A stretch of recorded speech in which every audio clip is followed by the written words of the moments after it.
সবাইকে স্বাগত জানাচ্ছি আজকের এপিসোডে। আমাদের আজকের পরিবেশন নৈশভাস।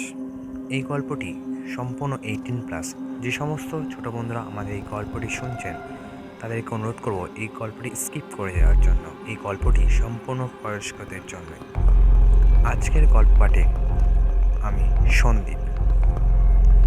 তো চলুন গল্পটি শুরু করা যাক। শুরু হতে চলেছে নৈশভাস।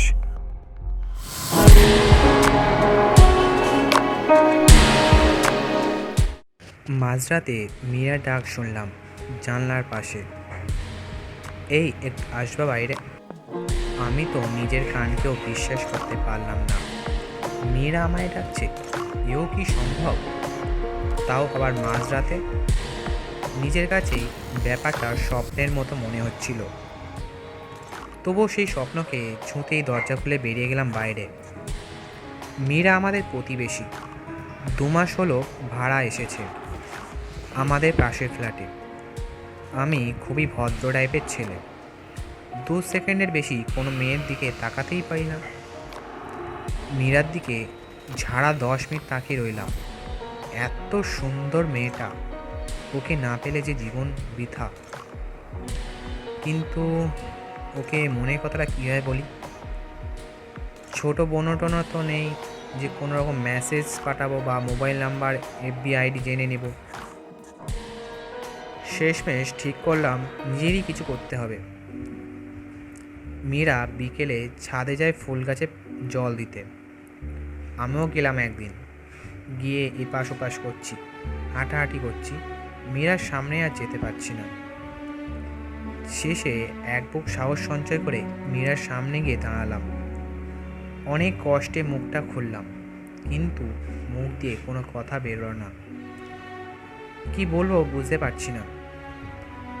অনেকক্ষণ দাঁড়িয়ে থেকে নিজের সমস্ত সাহস এক করে বুক ভরে শ্বাস নিয়ে শেষে বললাম, জল দিচ্ছেন গাছে?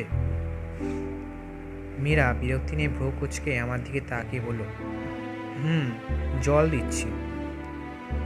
ব্যাস, মীরার সাথে কথা বলার আমার ওখানেই শেষ। মাথা নিচু করে চলে আসলাম নিচে। আর কোনোদিন মীরার সামনেই যাইনি। সেই মীরাই আজ রাতে আমায় ডাকতে এসেছে। কি অদ্ভুত, তাই না? মীরা চুপচাপ সিঁড়ি বেয়ে উপরে উঠছে। আমি মীরার পিছু পিছু উঠে পড়লাম ছাদে। মাঝরাত, পুরো শহর ঘুমের দেশে পাড়ি দিয়েছে। নিঝুম হয়ে আছে চারিদিকে। ছাদটা যোজনার আলোয় ভেসে যাচ্ছে। ছাদে উঠে মীরা আমার দিকে তাকালো। চাঁদের আলোয় কি যে অপূর্ব লাগছে তাকে দেখতে। মীরার ছাদের কিনারে গিয়ে বসলো। আমিও বসলাম তার পাশে। মীরা আমার দিকে তাকিয়ে বলল, তোমায় একটা গল্প বলি, শোনো। আমি বললাম, বলো। মীরা আবারও বলে চলল, তুমি কি জানো পৃথিবীতে এমন অনেক জীব আছে যাদের সম্পর্কে মানুষ কিছুই জানে না, আবার দেখতেও পারে না? আমি বলে উঠলাম, জানি। সেই জীবদের মধ্যেই এক প্রকার আছে। মীরা আবারও বলে চলল, যারা গভীর রাতে মানুষের ডাকে তাদের প্রিয় মানুষের কণ্ঠ নকল করে।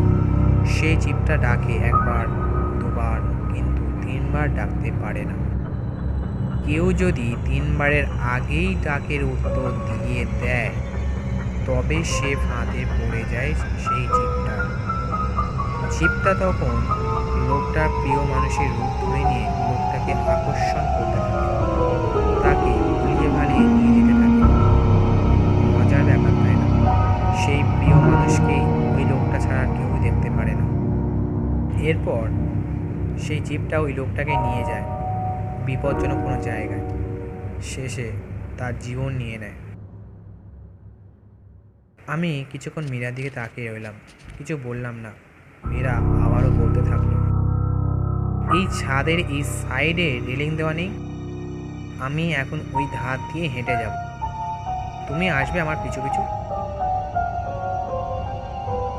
এরপর একসময় ছাদের ধার ছেড়ে আরও সামনে চলে যাব। তুমিও আমার পিছু নেবে। তোমার লাশটা পড়ে থাকবে নিচে। মীরা উঠে দাঁড়ালো। আমিও দাঁড়ালাম। মীরার পিছে পিছে হাঁটতে থাকলাম। মীরা ছাদের ধারে চলে গেল। আরেক পা এগোলেই ছাদের শেষ, এরপরই শূন্যতা। আমি এ সময়ই ডাকলাম, একটু শুনবেন? মীরা অবাক হয়ে তাকালো। আমি আবারও বললাম, আপনি আমাকে নিশির ডাকের গল্প শুনিয়েছেন? এই গল্প আমি জানি, তিন ডাকের কথাও আমি জানি।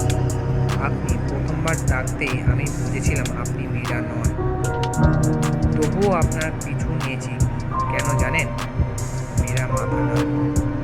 আমি আবারও বললাম, কারণ আমি মীরাকে শেষবারের মতো দেখতে চাচ্ছিলাম।